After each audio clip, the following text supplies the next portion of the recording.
My love for Fooly Cooly, better known as the abbreviation FLCL, started in the summer of 2005. I had just finished 6th grade and was shipped off to my grandparents' place in Salt Lake City, Utah. We didn't have cable or satellite back home, so I was always excited when my sister and I would visit them because they always had satellite TV. This meant that I could watch all kinds of cartoons in between our outings with the grandparents. I remember a particular fondness for Kim Possible and the Fairly Odd Parents during the day, but at night, after our grandparents went to bed, my sister and I would have unrestricted access to the programming block that would kickstart my undying love for anime, Adult Swim. This is when I first saw it, a show about a boy named Takun who was being stalked by a pink-haired evil alien riding a yellow Vespa named Haruhara Haruka, who had a knack for assaulting children and robots with a blue Rickenbacker bass guitar.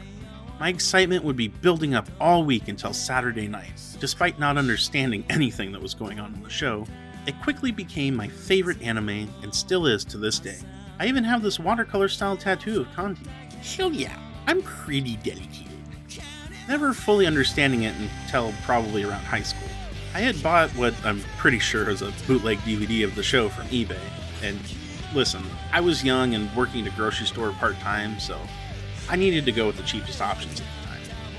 I watched FLCL at least once a year, so I was excited when the announcement came for 2 new seasons. I was fortunate enough to attend Anime Expo in 2018, but I didn't make it into the sneak peek premiere that was shown that year, and that really bummed me out. But I did get this poster, so hooray! I know that some people don't care for the sequels, and that's fine. I'm not here to try to tell you what you should and shouldn't like. However, the other 4 seasons of FLCL paint such a wonderful picture of the universe that this story takes place in. That is what I want to talk about in this video, so let's go all the way back to the beginning. So settle in and get comfy as we delve into the timeline of Fooly Cooly.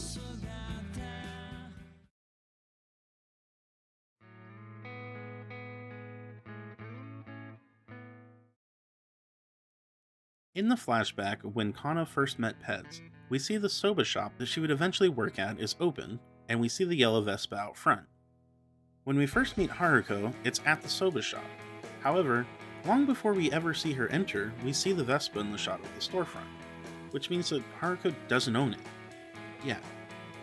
The next big indicator is when the immigration officer Kanda, the guy who can't handle the spicy soba, confronts her and there's no mention of Adamus. He instead asks her, "Are you searching for it again? The NO?" It's not stated exactly why Haruko is fighting Medical Mechanica, but I believe it's one of 3 reasons. A. She is on an actual assignment from the Space Police Brotherhood and has been tasked with investigating their assault on Earth. 2.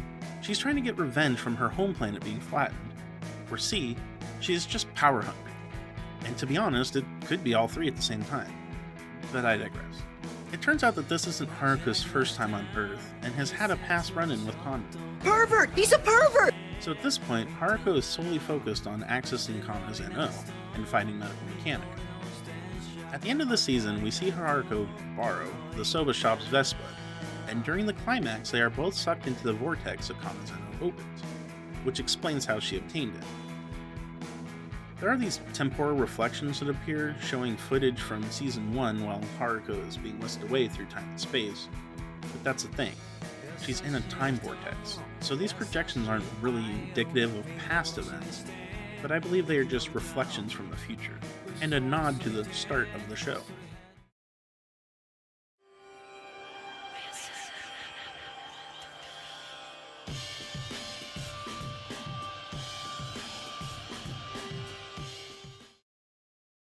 We're 10 years into the future, and Kana is working with Kanda at the Immigration Bureau.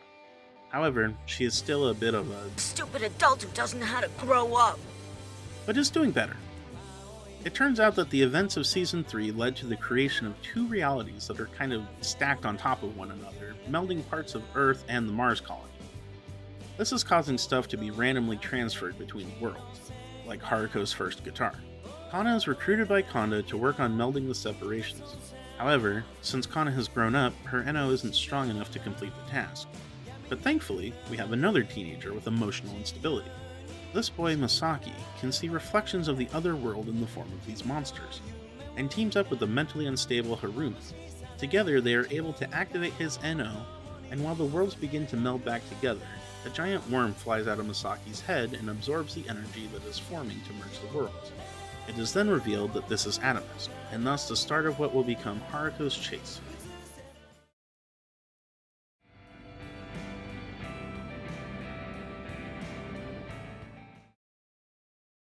But we know that Grunge is next because Haruko now knows of Atomisk and is in pursuit of him. She even has the shackle that vibrates when his power is detected. We also run into the man with the biggest eyebrows in the Immigration Bureau. Amuro, according to his ID, is still an agent at this point, and is not a commander. He is currently pursuing Haruko, and is surprised when he sees the first hand grabbing the iron. So this is the first time he's seeing it, which explains why he's so nonchalant when he sees it happen again in Season 1.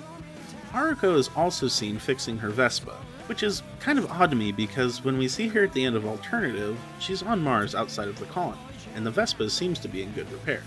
And this is at least 10 years before Atomisk's creation, so how the bike got trashed is a mystery. Leave a comment down below with your theories. I'd love to hear from you all. While Amuro does appear to be on assignment to track down Haruko, I don't think this is their first run-in, since in Season 1 it definitely alludes to them having a clash similar to Naota's situation. And this one scene of her pulling out a puny tumor out of his head shouldn't make him infatuated with her like he is in Season 1. A big curveball is this photo of Amuro that is taken from Season 1, which is problematic, but I think that this one red herring pales in comparison to the rest of the evidence we have. What really ties it all together is that when Haruko pulls her iconic deep blue Rickenbacker bass guitar from Shin's head. The photo is just one of many references to Season 1. Atomisk then escapes in a similar vein to Season 1, and Haruko is on the chase once again. Next up is everyone's favorite.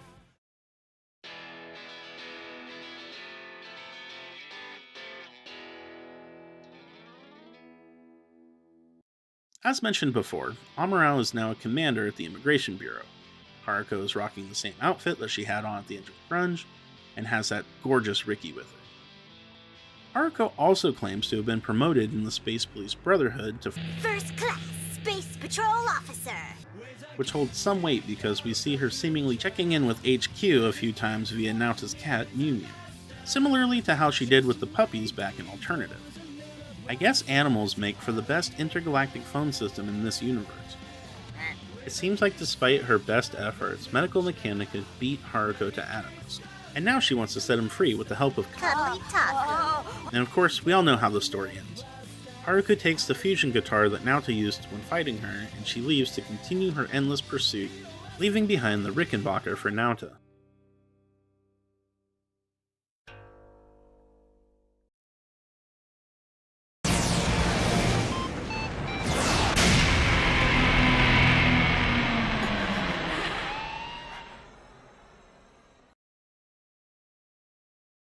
Haruko returns to Earth yet again, this time to Ozu City, where she is fighting not only with Medical Mechanica, but also with Jinyu. Jinyu is actually a part of Haruko that split from her when she absorbed Atomisk's power between Season 1 and 2. The split occurred when Atomisk once again left her, as seen in this clip. Jinyu wants to spare Haruko from the pain of Atomisk's eventual abandonment once again. She just wants him to be free. The first major indicator that this season comes after the Naota arc is the guitar that Haruko uses. It's Atomisk's Gibson EB0, 1961 model! Which I do find strange, as we saw the guitar fused with Naota's during their fight, and she is seen leaving with the fused one at the end of Season 1. We also see that there are multiple factories that have been seemingly abandoned, with only the one active one in the center of town. These are most likely remnants from the first attempt to flatten Earth back in Alternative, since even a few of them are out in the ocean. We have a slightly dismantled Canti being crucified for some reason. Rest in peace, Lord Canti. You were always my favorite. We also learn that this agent from the Immigration Bureau is Commander Amuro's son, which could mean that this is 20 to 30 years after Naota's arc, since Amuro was still in his incel era back then. But good for him for finding someone eventually.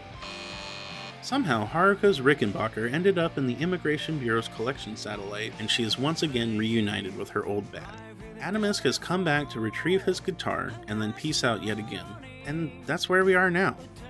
I am hopeful that we get more, but I think that this is a fitting conclusion for now. However, we all know that Haruko will continue her pursuit of Atomisk, despite everything.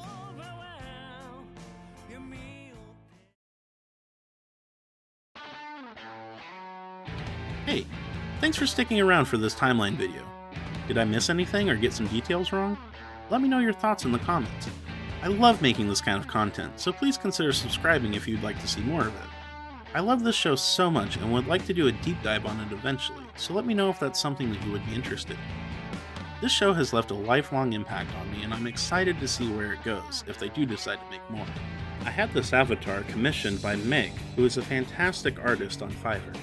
Check her out at the link below if you would like something similar. The world that they have built in this universe is simply amazing, in my honest opinion. While it would be cool to see where Naota is now, I think that going the route that they did was the right choice. But I'll gush more about that in a future video. Thank you, and I'll see you next time. Take care.